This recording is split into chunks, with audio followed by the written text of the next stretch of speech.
Next question is from Arif Ansari from Uttar Pradesh, India. One of my non-Muslim friends has asked me, all religions are superstitious and false.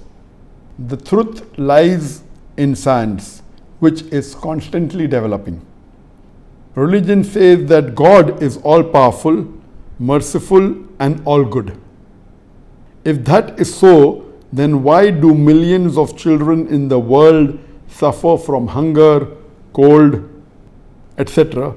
As the great Russian writer Dostoevsky asked in a famous novel, Brothers Karamazov, why does God, who is said to be merciful, not have mercy on them and give them food, clothes, shelter, etc.? Why is there so much poverty, unemployment, malnourishment, sickness, etc. in the world? If God is powerful and merciful, why does He not abolish these and give everyone a decent life? The question posed by the brother is that one of his non-Muslim friends is saying that all religions are superstitious and they are false. Science is ultimate and is always developing.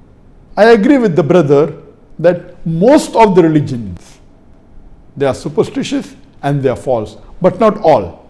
Islam, alhamdulillah, is based on haqq, on truth.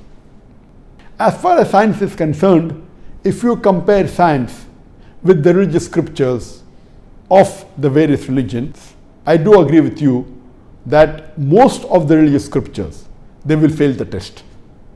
But if you compare modern science with Quran, you will find out that there is not a single verse in the glorious Quran which is against any established science.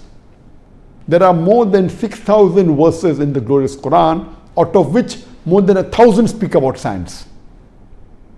And there are many scientific facts mentioned in the Quran 1400 years ago, which was discovered recently, 30 years back, 50 years back, 100 years back, 300 years back.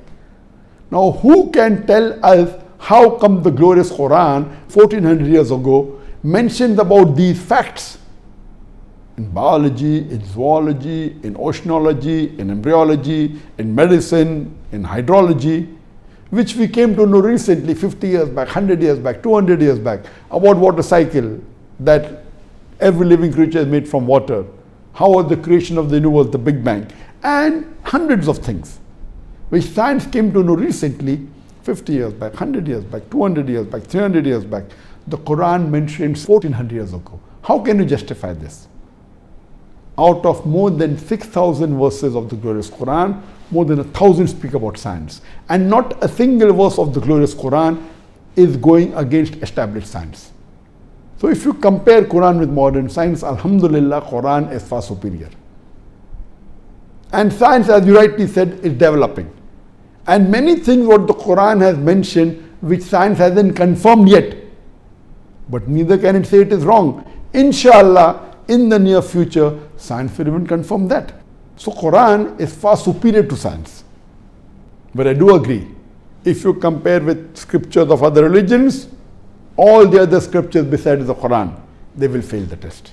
So Quran is a book based on haqq, on truth. Quran is not a book of science, S-C-I-E-N-C-E, but it's a book of signs, S-I-G-N-S. It's a book of ayats. More than 6,000 ayats are there, signs are there, out of which more than 1,000 speak about science. Coming to the last part of the question, that why are millions of children in the world dying of hunger? Why is there suffering in the world? Why people are homeless?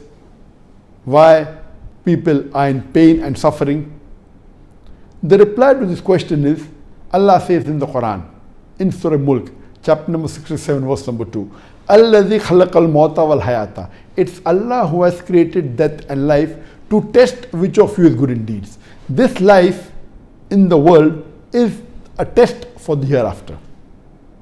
Allah subhanahu wa ta'ala has sent the human beings on the face of the earth, has sent us as a test for the hereafter.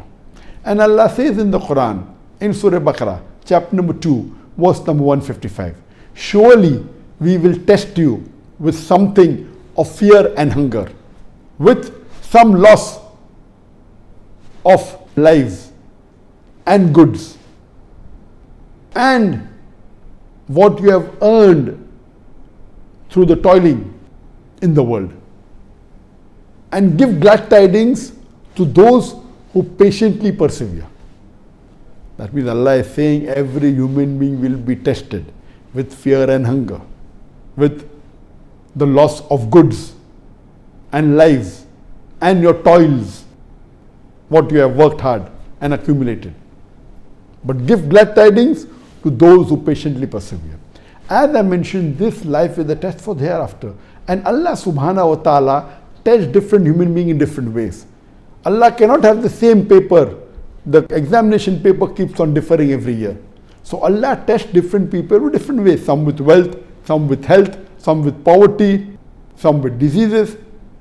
So Allah is testing these people with hunger, with fear, with suffering. Do they yet have faith in Allah subhanahu wa ta'ala? There are some people whose children are born handicapped. The children are masoom, they are innocent, but it's a test for the parents. So Allah tests different people in different ways, and depending upon how will you react. Will you curse Allah subhanahu wa ta'ala? Will you get angry with Allah subhanahu wa ta'ala? Or will you say, okay, amanna saddaqna, I accept it. So this is a test. Allah is testing different people in different ways. Nowhere does it say that a person who will suffer in this world will go to hell. Nowhere does it say that people who are poor will fail in the test. In fact, it is easier for a poor man to go to Jannah than a rich man. Allah is testing. If we have sabr, if we have patience, if we yet have faith in Allah subhanahu wa ta'ala, we will be successful in the hereafter. So since this is a test, the atheists will not be able to understand because they don't believe in the Creator Allah subhanahu wa ta'ala. But for a believer, for a moment, he realizes that this world, the life that we lead in this world, is a test for the hereafter. And we are here to pass this test. So with this way, inshallah, if you have faith in Allah subhanahu wa ta'ala, if you follow the commandments of Allah subhanahu wa ta'ala and obey what is mentioned in the glorious Quran and the Sahih Hadith, inshallah, you will be successful in this world.